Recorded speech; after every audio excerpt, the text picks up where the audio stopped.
Hey all, wanted to do a video on randomness. I'm gonna make this a couple two-parter, probably maybe three-parter, because there's more than 10 minutes worth of material on randomness.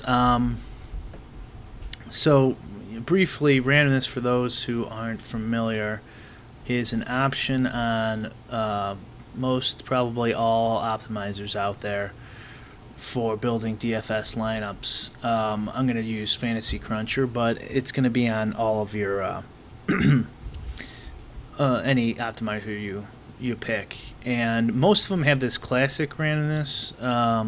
Fantasy Cruncher has two options, and there's a bunch of videos online to go into what the difference is, but it doesn't really matter for this purpose of this video anyways. But just the basic definition here is where you add in a bit of randomness to your projections. So let's say you have a guy projected at 50 fantasy points.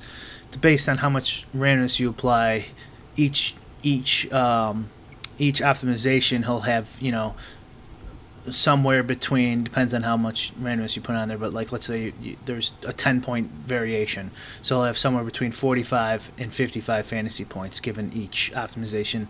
A random number will generate between those numbers for all players, and you could do it on an individual basis, how much randomness you want. And so what I see advocated for is quite, in my opinion anyways, quite a bit amount of randomness. Usually what I see is between 40 and 100% of this normal distribution randomness is what I see most touts, is that the right word in DFS? Most people who talk about DFS advocate for somewhere between like 40 and maybe even 125% depending on the sport. Classic randomness would be less than that. I don't know what the exact ratio is, but probably something like between, I don't know, 10 and 30 or something like that.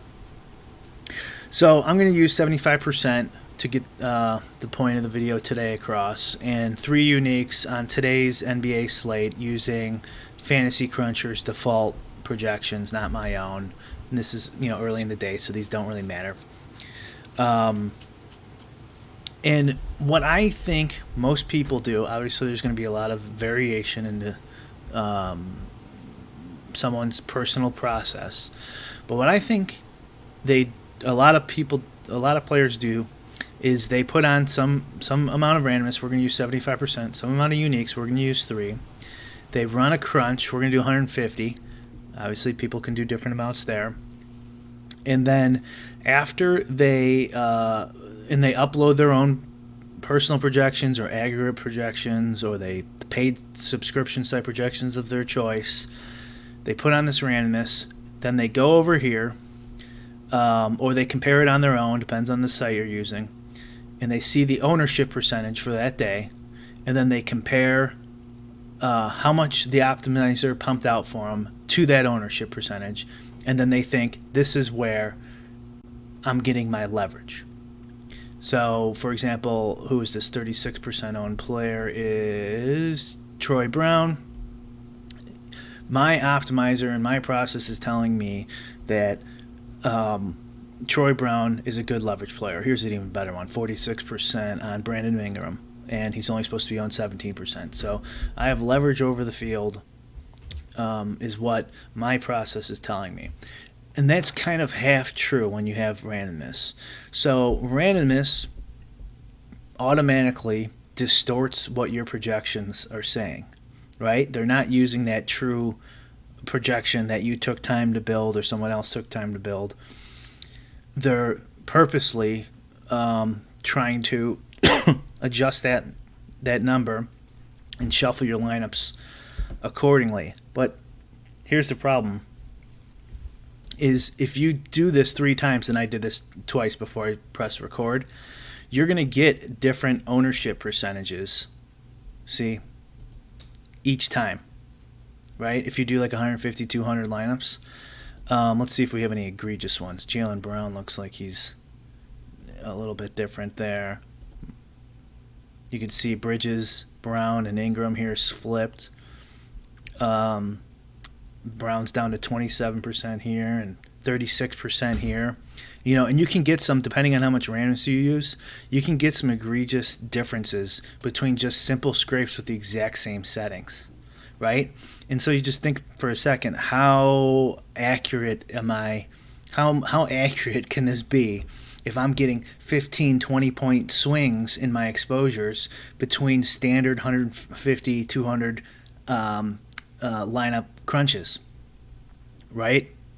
So I want you to keep in mind that, not that you shouldn't use randomness or you shouldn't look at it the way that I think people typically look at these lineups, but it's not, if you do it somewhat like I'm describing here, it's not saying this is what your exposure should be. This is what my optimizers are saying for. And again, I've done all this without even talking about ownership percentages. So you're going to want to keep in mind that that one run of an optimization is not the end all be all, and what you theoretically your projections are telling you exactly what to do, especially when you're using 40, 50, 60% or more randomness on that crunch. Okay, so now here's a second process I see or hear talked about a lot, and they'll say, Brian, yeah, you're right. That's why I do 1,000 crunches, and then I will adjust my lineups after I crunch 1,000 times and get rid of all those bad ones, and it'll tell me what to do. Okay, so excuse me. I think that is better than the first way I described it. So I think it's better, but I don't know if it's entirely needed. So here's the thought process behind this 1,000 and sort method, or at least this is what I think the benefit of it is why have randomness at all if your projections are good, right? You shouldn't have randomness at all. You're doing what you're trying to accomplish, and this is probably the key point of this video, is you're trying to get the same EV, the same projected lineups, but to diversify them, right? So if you could have 7 or 8 players different in 2 lineups, but the same exact projection, right? Let's leave ownership aside for a second. That's a good thing. You could put both of those lineups in. They're not correlated, so it doesn't. If one does bad, the other one might win, or if one does semi-bad, if they are correlated, the other one's probably going to lose too. And your EV is exactly the same theoretically, right? So if you did a straight optimization without randomness, it's kind of tough to get that, because just an optimizer is just really like a glorified calculator, and it's just gonna pump out the next guy on the list to get to the highest number. And oftentimes those lineups are very, very similar. And so, there's nothing inherently wrong with having similar lineups, but if you could have the exact same projection, the exact same expected value, but 2 completely different lineups, now you're taking 2 legitimate shots at winning the first place in a big GPP. So I just did 400. I didn't do the full 1,000. Now, here's a second issue, though, is what happens. What can definitely happen is when you end up making these 400 and then you sort by something. Usually they'll do ownership or my projected, and you phase out a bunch of bad lineups. You're kind of going to get the same lineups you would have gotten anyways if you just started with a lower amount of randomness and then stuck with using your projections. I don't really have the time to show this out, but you could test it by just doing what I did right here. And if you just run 150 lineups with, 5% randomness or something like that, you'll end up getting this anyways, right? These top lineups. But still, you still should get some sort of more diversified portfolio by doing the multiple lineup and sort option as opposed to the first one, right? The first one, I think, especially if you're doing it the way I described, where you just you put in all your information, you run 150 or like 250 laps with a bunch of randomness, and go, okay, this is what I'm supposed to do. This is where I'm getting my leverage. It's like, hold on, you gotta be careful there. Another note that I have that I want to talk about was low-owned guys who are